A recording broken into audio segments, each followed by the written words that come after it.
देना ऐसे भी।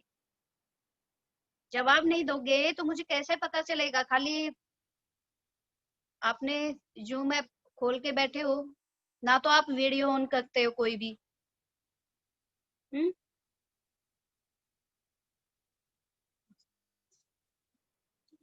तो रचना के आधार पर वाक्य भेद। आज हम तीनों ही चैप्टर्स की रिवीजन करेंगे बेटा, क्योंकि मैंने बताया आपको ये तीनों ही चैप्टर आपके कंपलसरी है। चैप्टर तो आपका एक और भी है हर्ष, लेकिन उसको हम बाद में पढ़ेंगे। अभी जो आने वाले हैं सिर्फ एक ही चैप्टर रहता है, वैसे भी आपका खाली एक ही चैप्टर रहता है, मैक्सिमम हम कवर कर चुके हैं।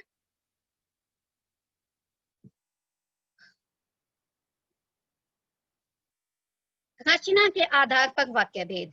हालांकि ये चैप्टर हम 4-5 बार पहले भी पढ़ चुके हैं, लेकिन फिर भी इन तीनों की ही मैं थोड़ी सी लेयर लेयर रिवीजन करवाना चाह रही हूँ। वाक्य किसे कहते हैं बताइए?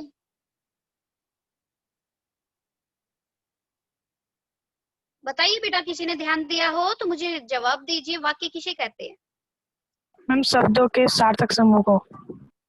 वेरी गुड, शाबाश बेटा। जी हाँ, शब्दों का सार्थक शब्द समूह जो व्यवस्थित हो। Very good answer. जो व्यवस्थित व्यवस्थित हो और जिसका पूरा आशय प्रकट हो, यानी कि उसका भाव भी समझ में आए। सार्थक होगा तो ऑब्वियसली भाव तो अपने आप ही समझ में आ जाएगा। ठीक है, तो ऐसा सार्थक शब्द समूह जो व्यवस्थित हो तथा पूरा आशय प्रकट करता हो, वाक्य कहलाता है।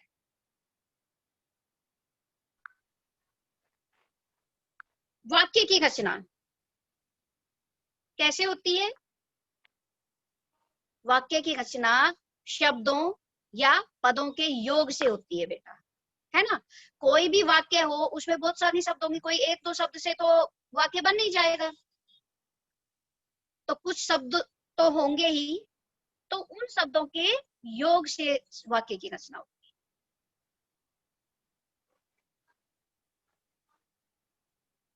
वाक्य अपने में पूर्ण तथा स्वतंत्र होता है।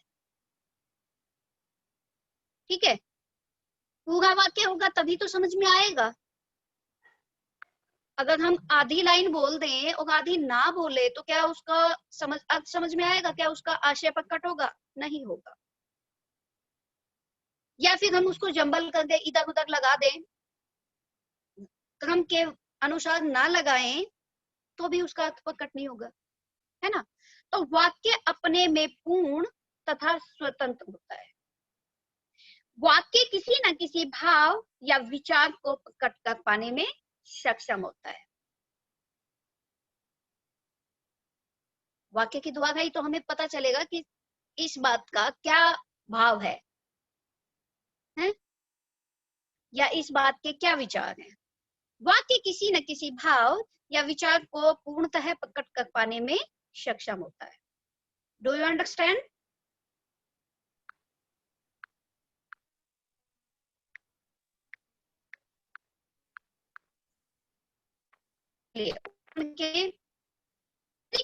कहता है कि सफेद जूते, तो यह वाक्य नहीं कहा जा सकता। सफेद जूते या काली साड़ी, क्या ये कोई वाक्य थोड़ी ना बना। हाँ, मुझे सफेद जूते खरीदने हैं, तो ये पूर्ण वाक्य बनता है।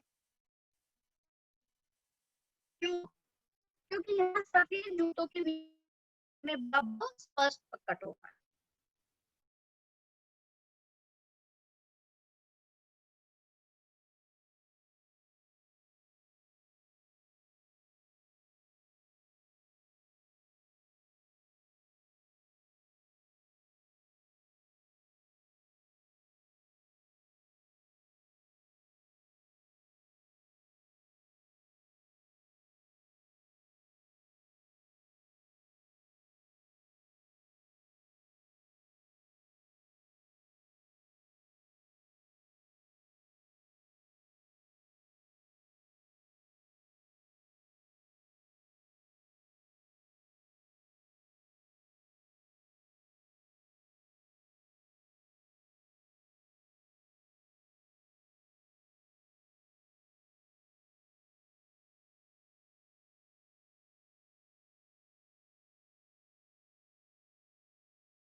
बच्चा लिख रहा है मैडम कहाँ गई? मैडम आपके सामने है।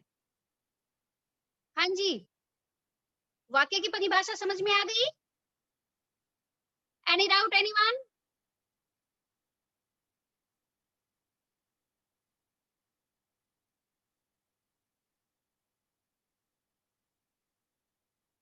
चलिए, ऐसा सार्थक शब्द समूह जो व्यवस्थित हो और अपने आप में पूर्ण आशय प्रकट करता हो। ठीक है, वाक्य की रचना शब्दों के योग से होती है। वाक्य के बारे में ही बता रही हूं मैं। वाक्य की रचना शब्दों के योग से होगी। वाक्य अपने में पूर्ण और स्वतंत्र होगा। वाक्य किसी न किसी भाव या विचार को पूर्णतः प्रकट कर पाने में सक्षम होगा। Do you understand? अब जैसे कि मैंने उदाहरण दिया था काली साड़ी या फिर सफेद जूते का दिया था। हाँ, ये इसको हम वाक्य नहीं कह सकते क्योंकि इसका ना तो कोई आशय प्रकट होगा है और ना ही सार्थक शब्द समूह है ना? हाँ, अगर हम इसको कहें कि मुझे सफेद जूते खरीदने हैं या काली साड़ी खरीदनी है, ये एक पूर्ण वाक्य है। वो पूर्ण नहीं था लेकिन अब पूर्ण हो गया। ठीक है, तो यहाँ सफेद जूतों के विषय में बोलने वाले का भाव अपने आप से ही स्वतः ही प्रकट हो जाता है, स्पष्ट है, पता चलता है ना पता? इसको हम वाक्य कहते हैं बेटा। अब वाक्य के कितने भेद बताए थे मैंने? 3। Very good. चलो, किसी को तो याद है। अब कोई मुझे बताएगा कौन कौन सी? सरल वाक्य, संयुक्त वाक्य, मिश्र वाक्य।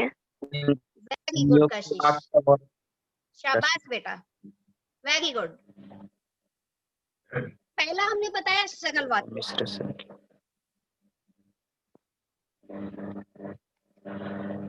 जिसमें एक उद्देश्य और एक विधेय हो।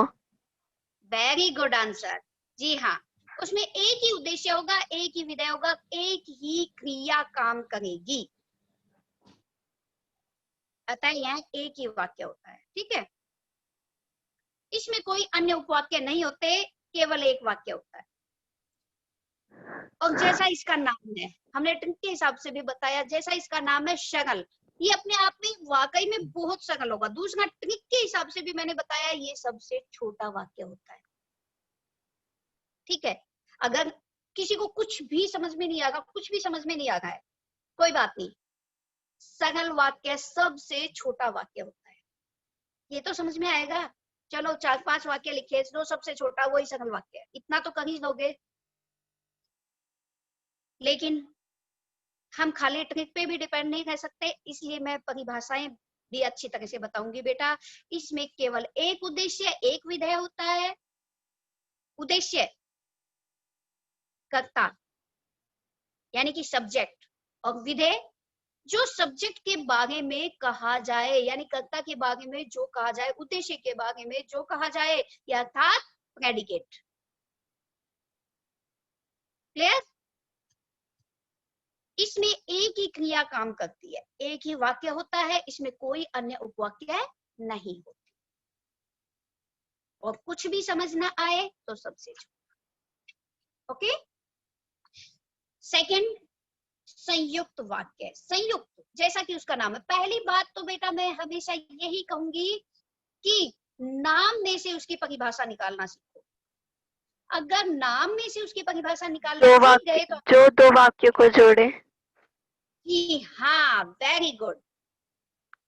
इसमें जो दो स्वतंत्र उपवाक्य होंगे और जो उनको जोड़ने का काम करता है, अर्थात जो समुच्चय बोधक इसको जोड़ने का काम करता है, तो इसको संयुक्त वाक्य। बहुत अच्छा बताया कशिश लोहिया। हाँ जी। थर्ड था मिश्र वाक्य। जिसमें एक वाक्य पर दूसरा वाक्य निर्भर हो। Very good answer. जी हाँ, इसमें एक प्रधान उपवाक्य होगा और दूसरा आश्रित उपवाक्य इसमें संयुक्त में भी वैसे 2 उपवाक्य थे बेटा, लेकिन दोनों उपवाक्य स्वतंत्र थे, दोनों का अपना अपना महत्व था। लेकिन इस बात से आप इसमें कंफ्यूज मत होना, मिश्र वाक्य में 2 उपवाक्य तो होंगे, लेकिन इसमें एक प्रधान उपवाक्य होगा और दूसरा आश्रित उपवाक्य होगा, अर्थात निर्भर उपवाक्य होगा। ठीक है, यानी कि पहला उपवाक्य दूसरे के बिना, दूसरा उपवाक्य पहले के बिना अपने आप में पूर्ण नहीं होगा, जबकि संयुक्त में पूर्ण उपवाक्य थे दोनों। ठीक है, यही अंतर है दोनों में, यही भिन्नता है।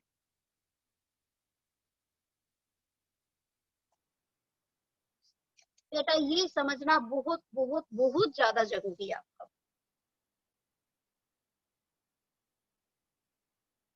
मैं नहीं चाहती कम से कम ग्रामर में कोई कंफ्यूजन रहे, क्योंकि लिटरेचर का तो हम चैप्टर समझ लेते हैं तो समझ में आ ही जाता है। अगर आपको समरी या चैप्टर की थ्योरी समझ में आ गई तो क्वेश्चन आंसर तो अपने आप भी सोल्व कर लेते हो, लेकिन ग्रामर जो है आपका बेस है, इसमें बिल्कुल भी कंफ्यूजन नहीं होनी चाहिए। अगर फिर भी किसी को कोई डाउट होता है तो आप क्लियर कीजिए, मेरे से पूछिए। ठीक है, तो क्या हम उदाहरण की तरफ चले? परिभाषा तो आपको अच्छे से समझ आ गई, क्योंकि मैं यस तीनों से मैम। ही चाहूंगी। देखिए, क्योंकि डीपली मैं कई बार पढ़ा चुकी हूँ, आज इतनी ज्यादा गहराई में जाने का टाइम नहीं है, इसलिए मैं मेन डेफिनेशन बता दी मैंने आपको। अब सीधा एक्सरसाइज पर आइए। मोहन ने शादी के लिए कार्ड छपवाए, कौन सा वाक्य है बताइए फटाफट। सरल। हाँ, बोलो सरल होगा रवि। मैम। वेरी सरल गुड। वाक्य। जी हाँ, इसमें क्योंकि एक ही क्रिया काम कर रही, एक ही उद्देश्य, एक ही विधेय है, और सबसे बड़ी बात ये छोटा भी है,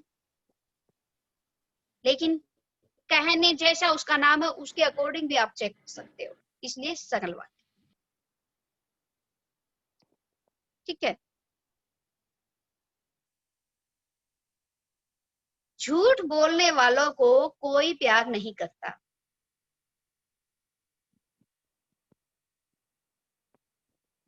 जल्दी दीजिए आंसर।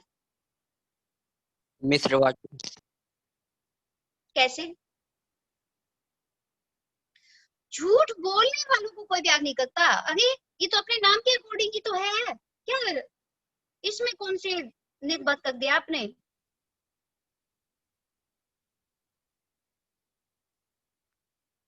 अरे इतने सारे बच्चे हो, कोई तो जवाब दीजिए, तभी मुझे सरल दुख होता है वाक्य। बेटा।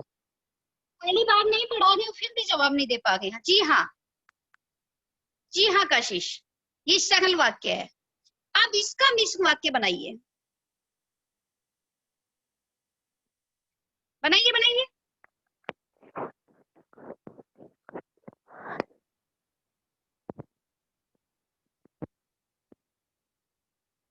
कोई एक बच्चा जवाब नहीं देगा बेटा, नेक्स्ट चैप्टर कैसे कंटिन्यू कर पाएंगे हम?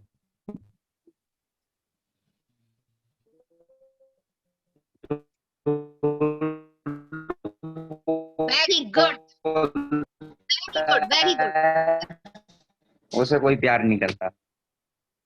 जी हाँ, वेरी गुड आंसर। जो झूठ बोलते हैं उन्हें कोई प्यार नहीं करता, उसे नहीं, उन्हें। जो झूठ बोलते हैं, क्योंकि मैंने बहुवचन बना दिया ना बेटा।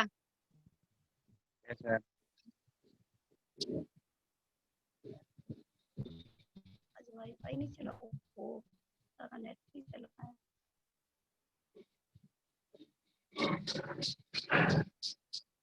जो झूठ बोलते हैं उन्हें कोई प्यार नहीं करता।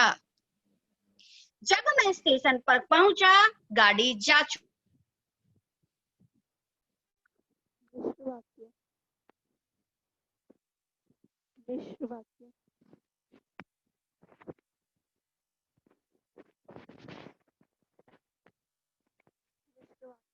गाड़ी जा चुकी थी।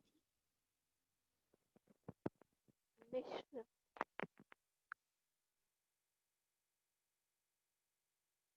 कौन सा वाक्य है?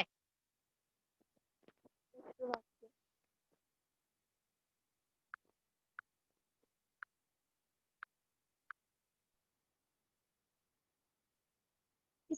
भी जवाब नहीं बेटा। वेरी गुड पृथ्वी, शाबाश। और कोई?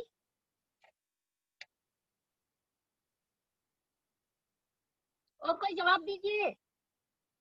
आपने बहुत अच्छा आंसर दिया है। जब मैं स्टेशन पर पहुंचा, प्रधान वाक्य और गाड़ी जा चुकी थी, आश्रित वाक्य। बेटा ये तो फिर कौन सा बन गया? वेरी गुड, मिश्र वाक्य। और अगर हम इसी को सरल वाक्य में परिवर्तित करते हैं तो कौन सा बनेगा? बताइए, इसी को सरल वाक्य बनाइए। मेरे स्टेशन पर पहुंचने से पहले ही गाड़ी जा चुकी थी। ठीक है, तो उसको इजी वे में बनाना है बेटा।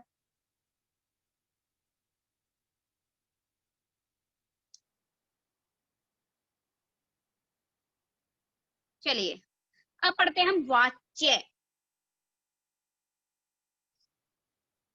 वाच्य क्रिया के जिस रूपांतर से यह जाना जाए कि क्रिया द्वारा किए गए विधान का विषय कर्ता है, कर्म है या भाव है। ठीक है,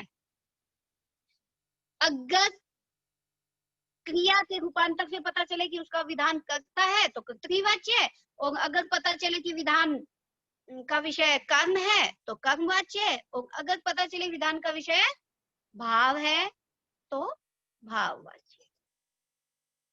डू यू अंडरस्टैंड? इसके तीन ही भेद है। कर्तृवाच्य जिसमें कर्ता, जिस वाक्य में वाच्य बिंदु कर्ता हो। ठीक है, कर्मवाच्य जिस वाक्य में वाच्य में बिंदु, वाच्य बिंदु क्या हो?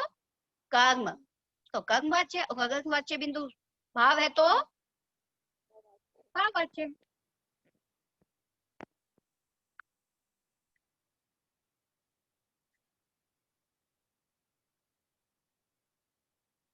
मजदूर पेड़ नहीं काट रहे, बताइए कौन सा वाच्य है?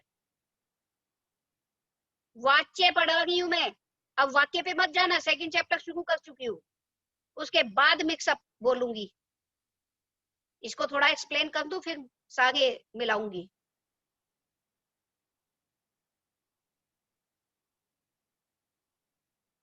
मजदूर पेड़ नहीं काट रहे,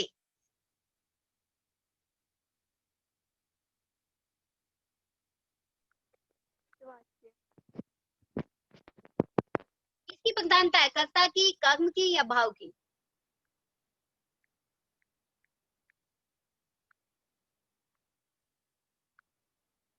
चलिए और कोई कोशिश कीजिए।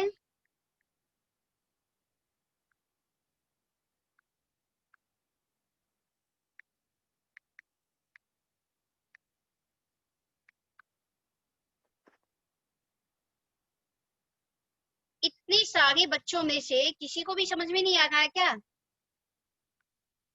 दीक्षा जवाब दीजिए बेटा। रागिनी, लड़कियां कोई जवाब नहीं देगी। दिव्या कहाँ है? दिव्या तो है ही नहीं।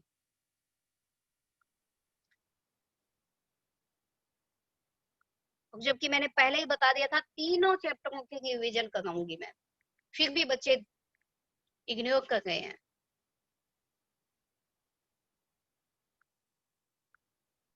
बेटा मजदूर पेड़ नहीं काट रहे हैं, किसकी कृतवाच्य। प्रधानता है? कृतवाच्य। जी हाँ, क्योंकि कर्ता की प्रधानता होगी, साफ साफ नजर आ रहा है। इसमें कर्ता की प्रधानता है तो कर्तृवाच्य।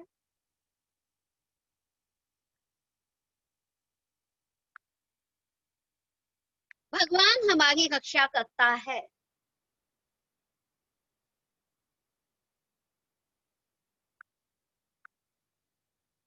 Give me answer anyone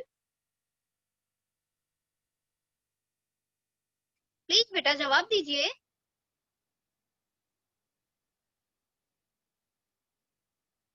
very good पृथ्वी, शाबाश।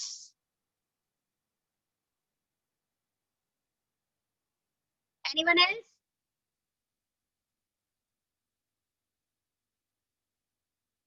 अन्य कोई भी जवाब दीजिए बेटा।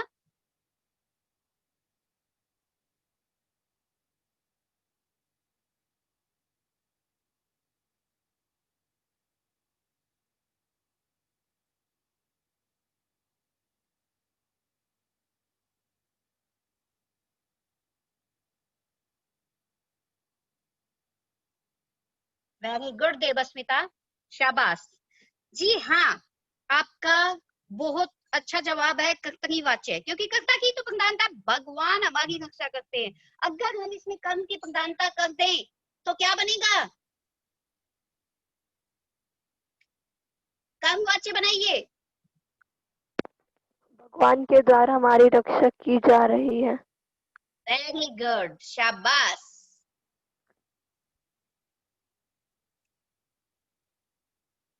शाबाश बेटा, भगवान के द्वारा हमारी, क्योंकि इसमें कर्म की प्रधानता होगी। शाबाश, वेरी गुड आंसर कशिश।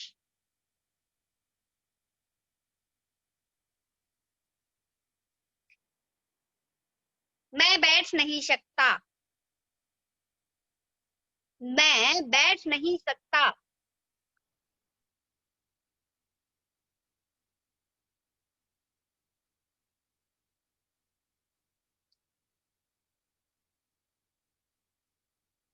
जी हाँ पृथ्वी, वेरी गुड आंसर पृथ्वी। मैं बैठ नहीं सकता तो प्रधानता किसकी है? मेरी है ना। मैं बैठ नहीं सकता, कर्म, कर्तरीवाच्य। अब इसको कर्मवाच्य में बदलिए। कर्ता की प्रधानता है तो कर्तरीवाच्य, लेकिन अब वेरी गुड पृथ्वी, शाबाश, सबसे पहला आंसर है आपका, शाबाश। मेरे द्वारा बैठा नहीं जा रहा। मुझसे बैठा नहीं जाता, क्योंकि भाव, भाव को प्रधानता देनी है ना बेटा। मुझसे बैठा नहीं जाना जाता। और ये जो दो उदाहरण मैं अभी जस्ट बोलने वाली हूँ, वो अभी की बात आपके एग्जाम में आए थे। नहीं, मुझसे बैठा नहीं जाता, मुझसे बैठा नहीं जाता।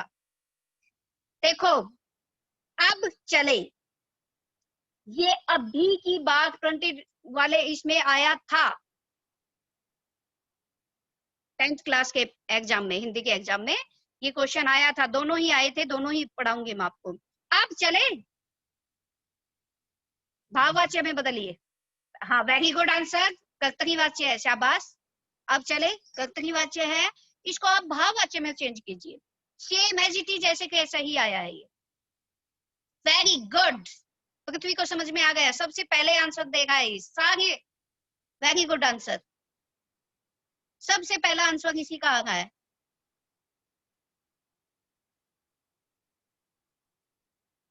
नहीं बेटा, इसमें मेरे का तो कोई रोल ही नहीं है। अब चले, क्वेश्चन को ध्यान से समझिए। अब चले,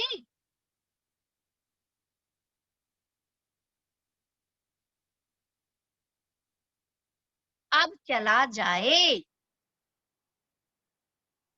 डू यू अंडरस्टैंड? अब चला जाए। अगला था गुड, उठो, जगह घूमे। थोड़ा सा कंफ्यूज करने के लिए ये मैंने पूछा है, थोड़ा सा ध्यान दीजिए। उठो, और सेम है, अगर जैसा वो पहला था ऐसा ये है, जगह घूमे। वेरी गुड, कर्तरीवाच्य है, शाबाश।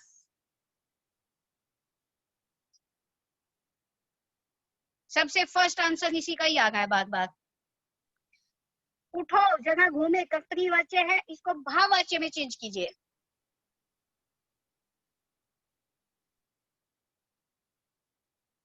वेरी गुड, शाबाश। और कोई सारी जवाब पृथ्वी ही देगा क्या?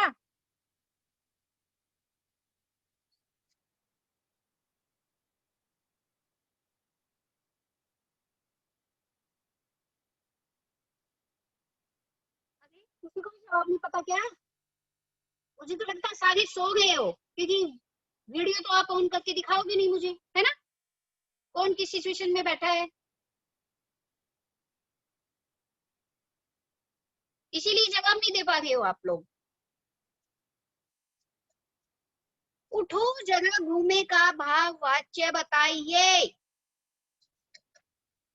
उठो जरा, घूमा जाए। ठीक है जी हाँ मुस्कान। एक और इसी का ही पूछ लेते हैं, उसके बाद आगे बढ़ेंगे।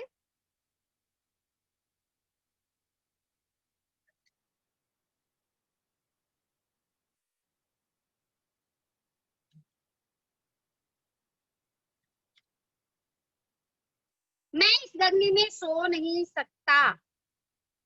कृतवाच्य। जी हाँ, वेरी गुड, वेरी गुड पृथ्वी, शाबाश। कृतवाच्य। जी हाँ, अब इसको भाववाच्य में ही चेंज कीजिए फटाफट। मुझसे इस गर्मी में सोया नहीं जाता। वेरी गुड, जाता नहीं, जा सकता। बेटा मैंने एक चीज और भी बताई थी इनको चेंज करने के नियम में, कि हम कभी भी इसका काल चेंज नहीं कर सकते। मुझसे इस गर्मी में सोया नहीं जा सकता। वेरी गुड, जी हाँ, पृथ्वी का भी जवाब ठीक है और कशिश का भी जवाब ठीक है। जी हाँ, मुझसे इस गर्मी में सोया नहीं जा सकता, इसीलिए एसी चला के बैठी हूँ,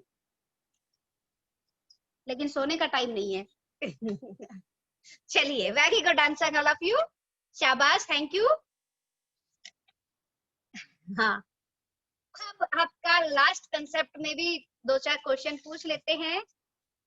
पद परिचय, कई दिन तक पद परिचय पढ़ाया है, मुझे लगता है इसमें तो किसी को कोई डाउट नहीं होना चाहिए, तो इसलिए फटाफट से मुझे आंसर देंगे। ठीक है, फिर भी मैं एक बार फिर से आपको बताऊंगी। वेरी गुड बेटा, जवाब देते हुए तो मुझे बहुत अच्छा लगता है कि बच्चे मुझे फॉलो कर रहे हैं, मुझे कम से कम सुन रहे हैं। और जब जवाब नहीं देते ना, तो मुझे ऐसा लगता है कि आप सब लोग मुझे इग्नोर मारते हो। पद परिचय में सबसे जिन तत्वों को हम शामिल करने वाले हैं, किसी भी शब्द को जब हम वाक्य में प्रयोग कर लेते हैं तो वो पद बन जाता है, और उस पद का व्याकरणिक परिचय ही उसका परिचय कहलाता है, उस पद का पद परिचय कहलाता है। यू नो, पद परिचय बताते हुए हमें जिन तत्वों को ध्यान में रखना है, संज्ञा, सर्वनाम, विशेषण, क्रिया, क्रिया विशेषण, समुच्चय बोधक, संबंध बोधक, विस्मयादि बोधक, विकारी, लिंग, वचन और कारण, इन सभी तत्वों का हमें परिचय बताना है। ओके, चलिए गेट स्टार्ट नाउ, क्योंकि अब हमारे पास ज्यादा टाइम नहीं है। एक दो उदाहरण भी करेंगे तो भी आप समझ जाओगे, क्योंकि कल ही भी बहुत प्रैक्टिस करवाई थी, और ये तो हमने बहुत पढ़ा है पहले भी, पिछले हफ्ते पूरे हफ्ते ही यही पढ़ा था हमने।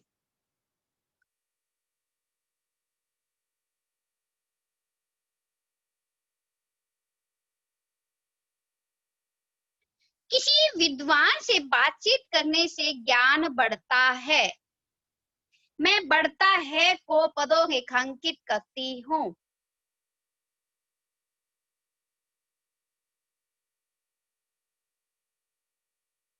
Very good, one tips, pulling है। ठीक है, आगे सारी दृष्टि से देखना है आपको। आगे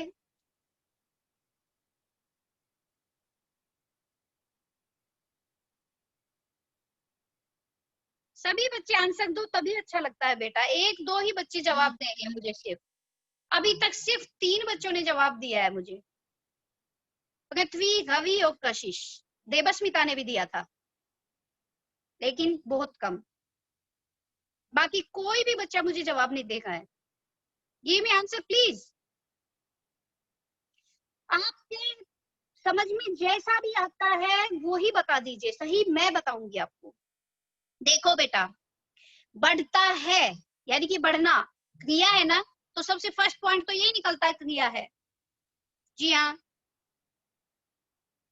हाँ, और क्रिया है तो कैसी है, ये अकर्मक क्रिया है।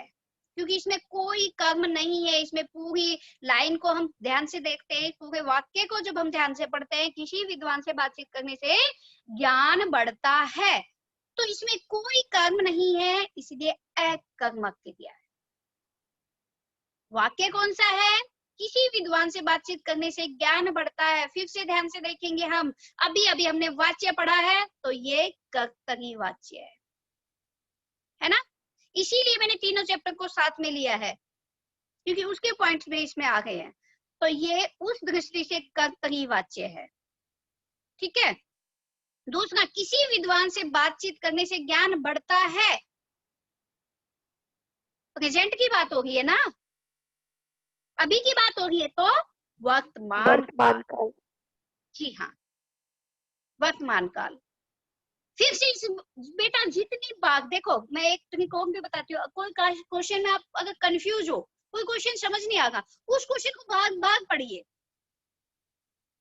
उसमें जरूर कोई ना कोई पॉइंट आपको मिलेगा। ऐसे ही आपको लिटरेचर में भी यही होगा, उस क्वेश्चन को भाग भाग पढ़ोगे तो आपको कुछ ना कुछ तो जरूर याद आएगा, अगर आपने वो चैप्टर एक दृष्टि से देख भी लिया है तो। भले ही आपने घट्टे नहीं लगाए, याद नहीं किया, लेकिन कम से कम मैंने पढ़ाया उसमें भी अगर थोड़ा सा भी ध्यान दिया है तो भी आप आंसर दे पाओगे। चलिए, किसी व्यक्ति से किसी अन्य के बारे में बात हो रही है ना। किसी व्यक्ति से, किसी विद्वान से बातचीत करने से ज्ञान बढ़ता है, तो किसी और के बारे में बात हो रही है ना। सर्वनाम। अन्य पुरुष, अन्य पुरुष,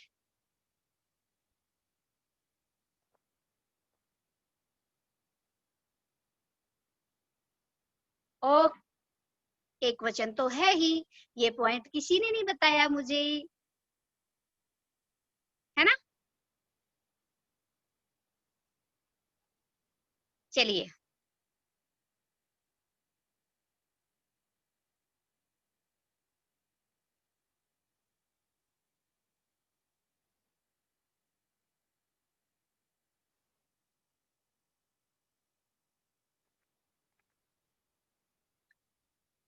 मीरा वहां 5वीं कक्षा में पढ़ती थी। पहले मैं मीरा को ही अंडरलाइन करती हूँ, पदों रेखांकित मीरा को ही करती हूँ।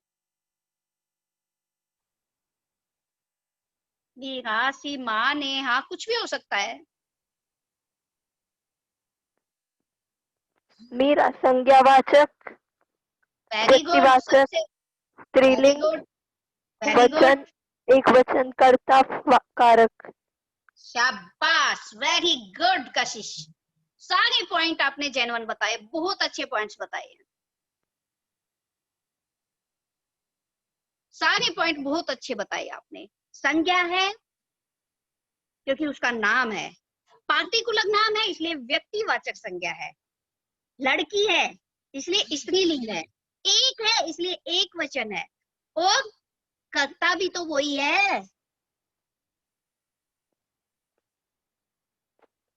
क्योंकि मेघा वहां 5वीं कक्षा में पढ़ती थी का कर्ता मेघा है ना, इसलिए कर्ता भी। पढ़ती थी क्रिया का कर्ता। इसको 2 पॉइंट भी बना सकते हो, जैसे कि कर्ता का तो है ही है, पढ़ती थी क्रिया का कर्ता, इस तरह से 2 पॉइंट भी बना सकते हो आप। स्टेप वाइज चलेंगे हम। अब मैंने कहा मेघा वहां 5वीं कक्षा में पढ़ती थी, अगर मैं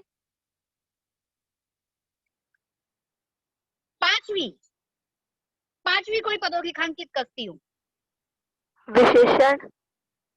वेरी गुड, शाबाश, बहुत अच्छा पॉइंट दिया।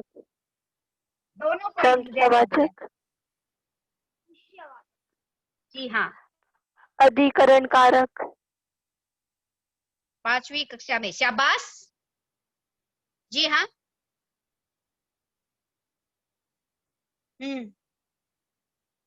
पॉइंट सारे बहुत अच्छा बता रही हो आप। एक वचन। स्त्रीलिंग भी है, 5वीं, एक वचन है, बिल्कुल सही। और इसमें विशेष्य क्या है? कक्षा, इसलिए कक्षा का विशेषण 5वीं, शाबाश। क्रम सूचक भी है, क्योंकि पहली, दूसरी, तीसरी, चौथी, 5वीं, तो क्रम सूचक भी कह सकते हो। वैसे आपने संख्या वाचक भी बताया है, दोनों एक ही बात है, लेकिन इसको अगर हम पॉइंट बढ़ाना है तो क्रम सूचक संख्या वाचक 2 बना सकते हैं इसके, ठीक है। स्त्रीलिंग एक वचन तो है ही है। शाबाश। कक्षा में को पदों रेखांकित करती हूँ अब मैं, क्योंकि मैंने बताया किसी भी वाक्य में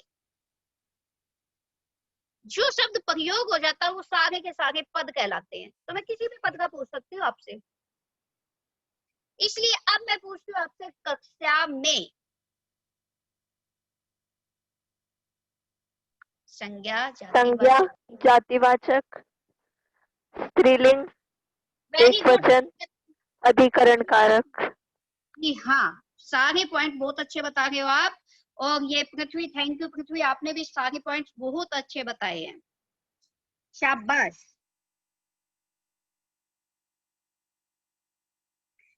अब मैं किसी की करती हूँ पढ़ती थी, पढ़ती अकर्मक थी, क्रिया, वेरी गुड। अकर्मक क्रिया, हाँ बिल्कुल सही। अन्य पुरुष, पढ़ती थी, नहीं अन्य पुरुष कैसे हो गया इसमें, नहीं बेटा अन्य पुरुष नहीं होना चाहिए। भूतकाल, में पढ़ती थी, हाँ बिल्कुल सही, एकदम सही, वेरी गुड। पढ़ती थी, हाँ शाबाश।